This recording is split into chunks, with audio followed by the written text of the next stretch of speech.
Friends, स्वागत है आपका मेरे यूट्यूब चैनल कैश फैक्ट्री पे। मेरा नाम अभिषेक कुमार है। आज हम लोग एनालिसिस करने जा रहे हैं टाटा मोटर्स को। तो टाटा मोटर्स का जो मार्केट कैप है वो 1,90,000 करोड़ का है और आपका बुक वैल्यू वो 166 का है।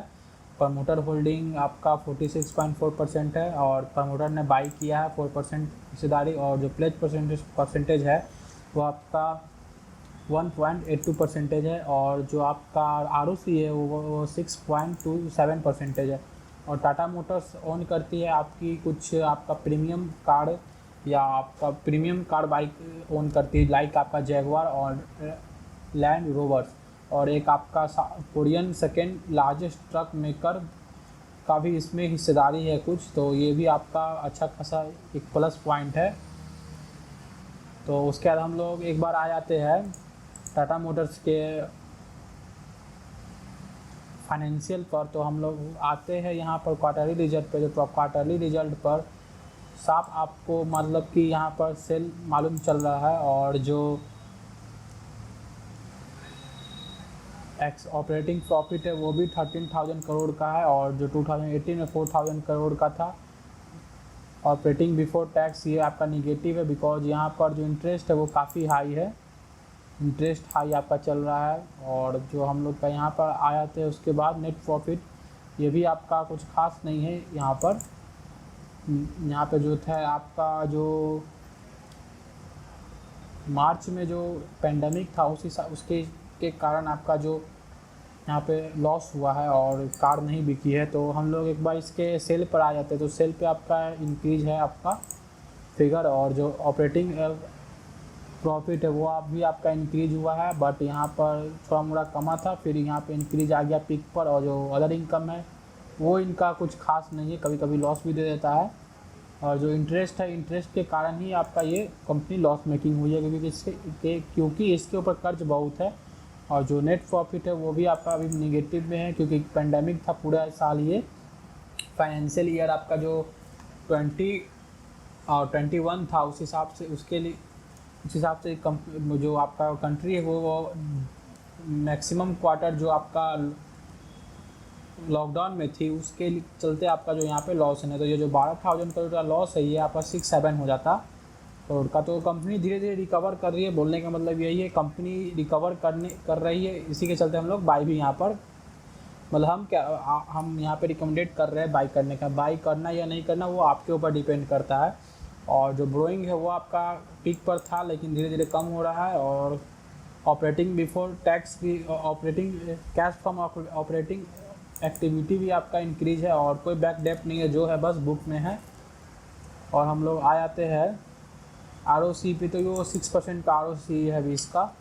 और प्रमोटर होल्डिंग 46% है। धीरे धीरे प्रमोटर बाई कर रही है अपने कंपनी में शेयर को। और जो FII है वो 13% होल्ड करते हैं, DII 12% होल्ड करते हैं और जो पब्लिक है वो 27% होल्ड करती है।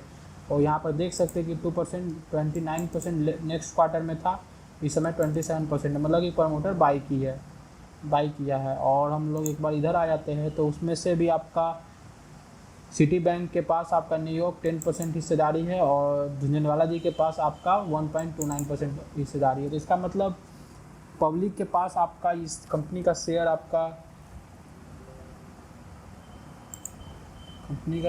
जो है वो 11% के आसपास स्ट्रॉन्ग हैंड में है, 11.5%। और जो आपका बाकी रेस्ट का हिस्सा कितना बचता है 16% के आसपास में आपका जो है वो पब्लिक के पास है। तो एक अच्छा साइन है। और जो टाटा इंडिया में जो आपका पर 1000 कार होल्डिंग ओन करने वाला जो नंबर है वो मात्र 30 है। इसका मतलब जो हर 1000 पे मात्र 30 पीपल्स के पास कार है, वो एक बहुत लोएस्ट है पूरे वर्ल्ड में। तो यहाँ से ग्रोथ नज़र आ रही है, जैसे जैसे पर कैपिटा इनकम इंडिया का इंक्रीज होगा उस हिसाब से कार भी जो अपने मिडिल क्लास फैमिली है और जो लोअर मिडिल क्लास फैमिली है वो बाई करेंगे। तो उस हिसाब से कंपनी में ग्रोथ भी है। तो आपका यहाँ पे एक अच्छा खासा चार्ट पैटर्न बन रहा था, तो यहाँ पर कोई चार्ट पैटर्न बना नहीं है ऐसा, तो हमने बाई नहीं किया। और यहाँ पर भी चार्ट पैटर्न बन रहा है। और जो चार्ट पैटर्न है वो आपका नहीं नहीं सॉरी, मैंने इसे बाई किया था टाटा मोटर्स को अप्रोक्स यहाँ पे मैंने बाई किया था, बिकॉज यहाँ पे आपका कुछ चार्ट पैटर्न बन रहा है। ये जो आपका चार्ट पैटर्न था कप बिट हैंडल,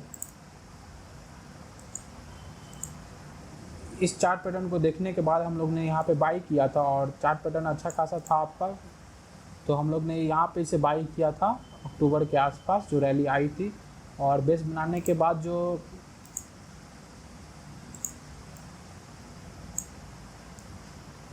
इसका जो टेक्निकल टारगेट उस हिसाब से आता था, तो टेक्निकल टारगेट आपका 238 का था, तो हम लोग ने इसे निकाल भी दिया था यहाँ पर और नहीं रुके थे हम लोग, क्योंकि टेक्निकल टारगेट अचीव होने के बाद कंपनी का प्राइस का कोई मतलब कि कोई उम्मीद नहीं रहता कि अब ऊपर जाने वाला है। एज सच यहाँ पे एक और टेक्निकल टारगेट बन रहा था, लेकिन और यहाँ पे एक अच्छा खासा आपका रेसिस्टेंस था, तो मुझे लगा कि यहाँ पर इसको ऊपर जाना होगा तो आपका एक और शोल्डर बनाएगा और पूरा जो है कि हेड एंड शोल्डर बनेगा, लेकिन ऐसा हुआ नहीं। और ऐसा नहीं हुआ तो आपका और उसके बाद डायरेक्ट आपका ऊपर चला गया और ऊपर जाने के बाद एक अच्छा खासा चार्ट पैटर्न बनाया जिसे हम लोग कप बिट हैंडल बोलते हैं। कप बिट हैंडल का ब्रेकआउट भी आ चुका है, तो हम लोग देखते हैं कप बिट हैंडल का ब्रेकआउट कहाँ से है। तो कप बिट हैंडल का ये आपका ब्रेकआउट हुआ, ये आपका पूरा सॉरी गलती हो गया, एक बार हम लोग रिमूव करते हैं पूरा ड्राइंग।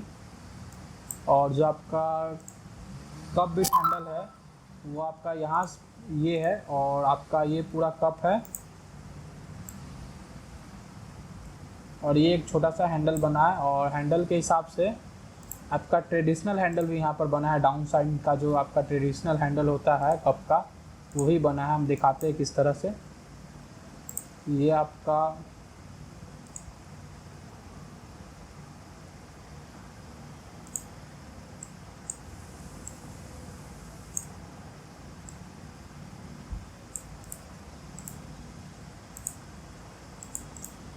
डाउन साइड का हैंडल बना था यहाँ पर और ये ब्रेकआउट दिया, अगेन यहाँ पे रेजिस्टेंस आया लेकिन इसके ऊपर नहीं गया। तो आज हम लोग ने बाई किया था 340 के प्राइस पर इसे, क्योंकि यहाँ से ब्रेकआउट आ गया, इसे भी तोड़ देगा प्राइस अब।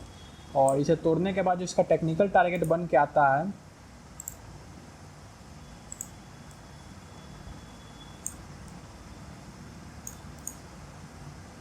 वो आपका 642 रुपीज़ के पास आता है, 642। तो 642 करेंट मार्केट प्राइस से कितना हम लोग एक बार चेक कर लेते हैं, उस हिसाब से हम लोग एक अनुमान लगाएंगे कि प्राइस को कितना समय लगेगा।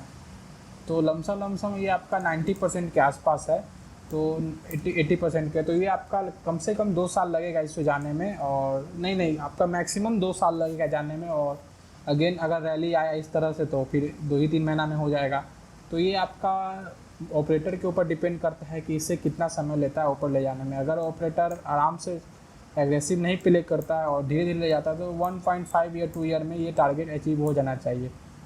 और अगर एग्रेसिव ऑपरेटर है तो आपका विद इन फ्यू मंथ्स आपका ये टारगेट अचीव हो जाएगा। और हम लोग एक बार देख लेते हैं कि इसका जो आपका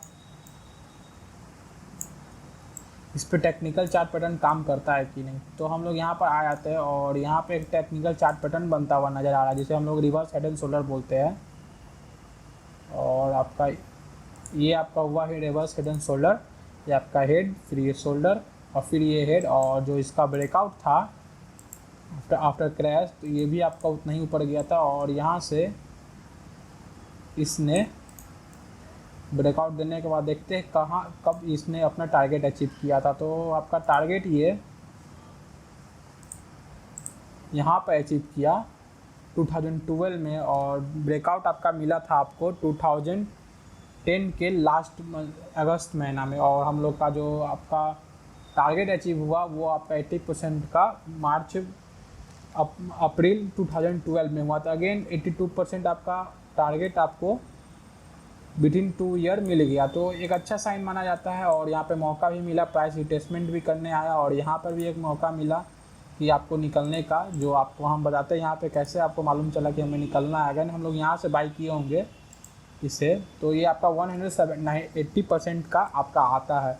तो 118% आपका 2 ईयर में अच्छा खासा ग्रोथ है। और हम लोग को यहाँ पर भी मिला था निकलने का मौका, बिकॉज यहाँ पे जो RSI है वो ओवरबाउट हो चुका था और RSI 86 आ गया था। तो RSI 86 और जो फिर उसके बाद एक ऊपर में रेंज में 2-3 दिन थे, 2-3 वीक आपका ट्रेड किया और RSI डाउन हो गया। तो यहाँ से मालूम चलता था कि RSI डाइवर्जन था और मार्केट 80, और जो आपका पहला इंडिकेशन तो ये था कि यहाँ पर जो आपका RSI है वो 86 था, और सेकेंड इंडिकेशन आपका था कि डाइवर्जेंस भी मिला, तो यहाँ पे भी हम लोग निकल सकते थे। और निकलने के बाद आपका यहाँ पे फॉल आया, अगेन प्राइस रिटेस्टमेंट के करके अपने जो जोन सपोर्ट एरिया उसको रिटेस्ट करके आपका फिर ऊपर गया। तो विद इन 2 ईयर अगर आप नहीं भी सेल करते तो आपका विद इन 2 ईयर अगर आप सेल किए रहते, एग्रेसिव ट्रेडर है या फुल टाइम ट्रेडर है पोजिशनल में, तो आप यहाँ पर आप 2 बार यहाँ पे बना सकते थे आप 190%, मतलब कि आपका पैसा जो है वो आपका 4 टाइम्स हो जाता विथ इन 2 ईयर में। तो इसी तरह आप लोग फुल टाइम ट्रेड करके भी आप लोग पैसा कमा सकते हैं। और अगेन इसके बाद ये जो ब्रेकआउट दिया आपका यहाँ से, और ये रैली लिया, और रैली लेने के बाद अगेन ये आपका छोटा मोटा कंसोलिडेशन में चला गया पूरा अच्छे खासे समय के लिए। उसके बाद फिर ये इसने रैली दिया, तो इसी तरह काम करता। अगेन यहाँ पे डबल बॉटम बना, इसके हिस्ट्री हम लोग इसका हिस्ट्री देख रहे हैं, और डबल बॉटम बनने के साथ जो आपका RSI डाइवर्जेंस भी दिखा यहाँ पर, ये आपका RSI डाइवर्जेंस दिखा। तो RSI डाइवर्जेंस के बाद प्राइस भी ऊपर गया और जो अपना टारगेट है उसको अचीव किया। इस हिसाब से टेक्निकल टारगेट है, टेक्निकल टारगेट अचीव हम लोग का कब हुआ वो भी हम लोग देख लेते हैं। तो हम लोग बाई किए होंगे डबल बॉटम देख के, डब्लू पैटर्न जिसे हम लोग बोलते हैं, तो हम लोग बाई किए होंगे इस यहाँ पर। तो आपका जो फरवरी के मंथ में बाई किए होंगे और सेल किए होंगे सितंबर में, तो अगेन 6-7 मंथ में आपका जो हम लोग को गेन वो आपका 89% के आसपास में मिल गया। तो अगेन पैसा ऐसे भी बनता है, positional is the best way to earn money in stock market. और उसमें थोड़ा फंडामेंटल सपोर्ट करने लग जाए किसी कंपनी का, तो आपको और कन्विक्शन आ जाता है। अगर प्राइस नीचे भी जाता है तो आपका कन्विक्शन रहता है कि कंपनी अच्छी है। और यहाँ पर जो आपका जो डेप्ट है और टाटा मोटर्स लॉस में आने लग गया, तो इस हिसाब से मार्केट में करेक्शन आया। और अगेन टाटा मोटर्स कुछ थोड़ा अनाउंस किए कि हम अपना जो डेप्ट है उसको पे करेंगे, फ्यूचरिस्टिक प्लान बताया है, तो हिसाब से रैली आया। और हम लोग आशा करते हैं कि टाटा मोटर्स जो बोली है वो अपना पूरा कर ले। आप लोग यूट्यूब पे उसका जो वीडियो है आप लोग देख सकते हैं टाटा मोटर्स के ऊपर, उस हिसाब से आपको क्लियर हो जाएगा कि बोला क्या है टाटा मोटर्स ने। और यहाँ से तो मैंने इसे बाई किया है, और मेरा जो टारगेट है वो आपका 642 के पास आएगा, तो मैं 642 पे ही निकलूँगा। और जो आपका ऑटो सेक्टर है, निफ्टी ऑटो यहाँ रहा, निफ्टी ऑटो भी आपका लाइफ टाइम हाई पे ट्रेड कर रहा है। और यहाँ पे एक चार्ट पैटर्न भी बना है, हम चार्ट पैटर्न दिखा देते हैं। ये अभी मैंने इसे देखा है, यहाँ पर भी एक कप बिट हैंडल बना है पैटर्न। और अगेन जो निफ्टी आपका एज सच कोई ग्रोथ था नहीं आपके इस डेट में, हम दिखाते हैं।